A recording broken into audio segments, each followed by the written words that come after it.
Pastor Todd here with a devotional for December 18th. The time to prepare for crisis is before it hits.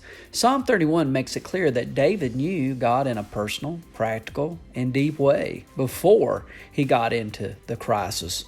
Note the many attributes of God David recites throughout the psalm. God is a refuge and shelter. He's righteous. He will judge righteously in verse 23.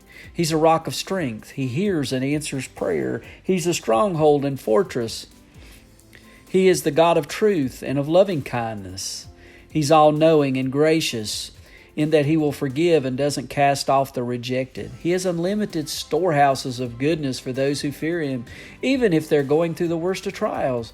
David didn't learn all of that about God suddenly in the middle of this calamity, although he no doubt deepened his knowledge of God through this distress. David had begun to know God through his word as a boy tending his father's sheep.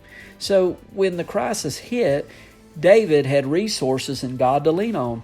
If you're not in a crisis, take the time to sink down roots in the Lord that will enable you to weather the inevitable storms that will come. Spend time alone with God and His Word, feeding your soul. Let His Word confront your life with sin that needs to be dealt with.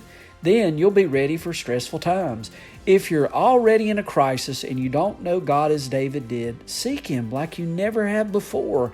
He's gracious and may meet you there if your heart's right. But the time to prepare for stress is before it hits.